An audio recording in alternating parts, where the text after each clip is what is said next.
So I think this would be a really good use of YouTube annotations.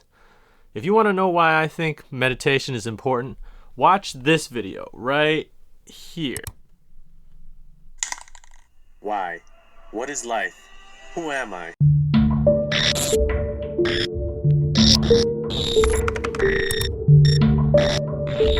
Which one do you want? You want this one up? Pink. Yeah, lots of pink. Ooh, you got pockets? Okay.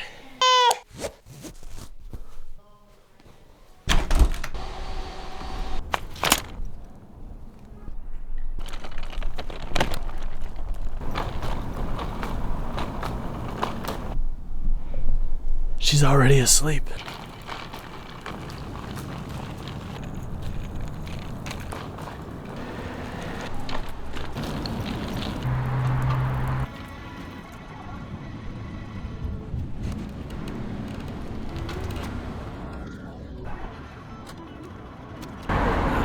Thank you, sir.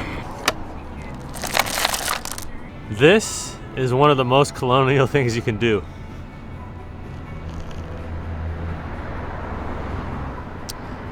But it's so good. Now, I already made a video about why I think meditation is important on an individual level. It was that video that I linked back in the beginning. But you know what? Come here. I make these videos because I thought I would answer some frequently asked questions about meditation. There's this website called Answer the Public.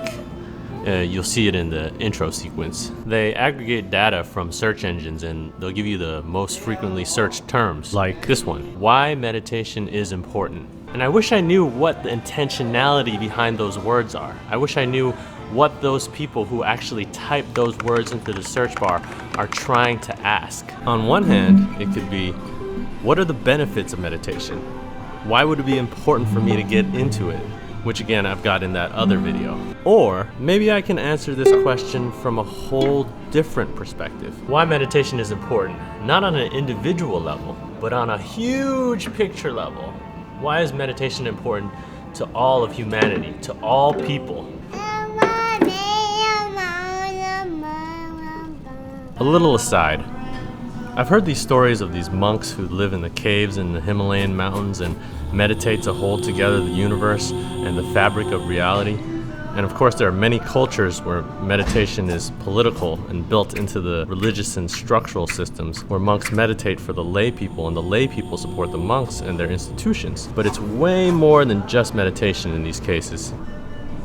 And that's not what I'm talking about. I'm talking about why meditation might be important to all of us. So maybe first we should define what meditation is, which is more challenging than it seems, because there are so many different definitions of meditation. I'm going to define it like this. Meditation is a way to train our minds and our hearts to develop healthy relationships and perspectives of our inner spaces.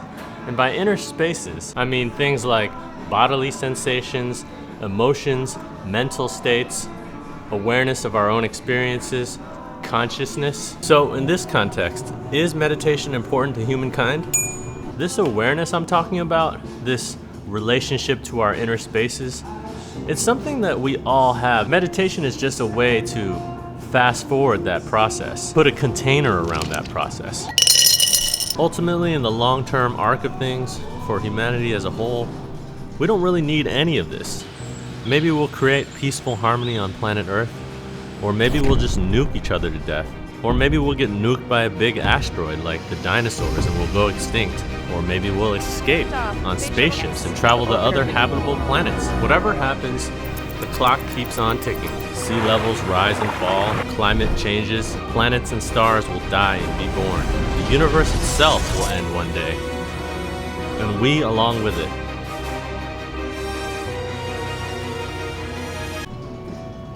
Okay, too huge picture level.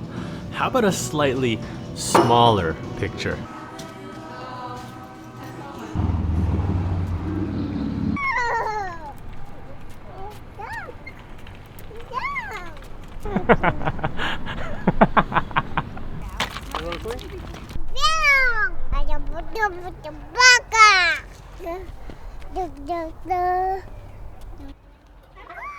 So I think, in this moment, on this planet, what's important is not meditation itself.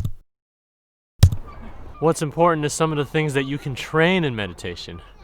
Things such as mindfulness, wisdom, compassion, kindness, love.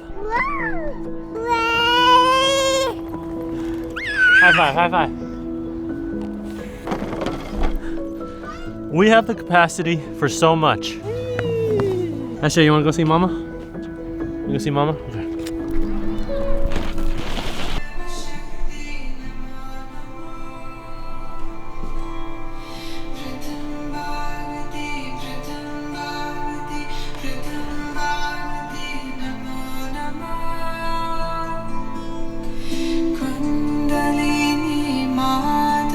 Hi, baby. Holy shit. Huh? I had a mind blasting day, did you? So we have the capacity for all of these things, even in the face of the structures in our societies that reinforce certain kinds of privilege for a very small amount of people, that reinforce injustices and pain and hurt for everyone else. Inside our inner spaces, we have the power to be free. I want to show you something.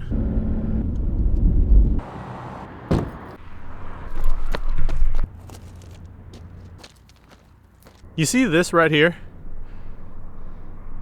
These smokestacks, this fire burns 24/7. Even in the face of all of this, burning smokestacks from oil processing plants, burning forests, inside our inner spaces, we have the power to be free. We have the power to assert ourselves, to bring that inner freedom to our outer worlds, so that everyone can experience safety and sufficiency and opportunity. I don't think it's your job to change the world. The world is gonna change by itself. It already does. Every day, every hour, every second, every moment. Every moment is a new moment.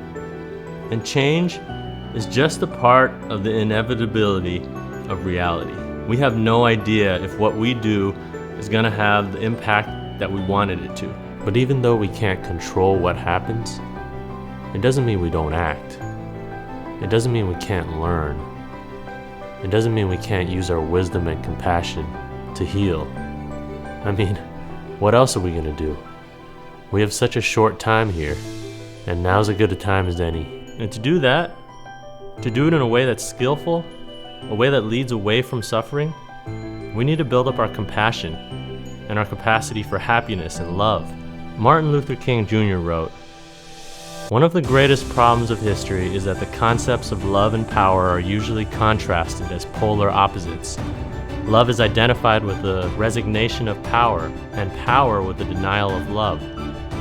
What is needed is a realization that power without love is reckless and abusive, and that love without power is sentimental and anemic. Power at its best is love implementing the demands of justice, and justice at its best is power correcting everything that stands against love." So if meditation can give us that kind of power, that kind of love, if it can be used as a tool for this healing, then I, for one, am gonna use the shit out of it.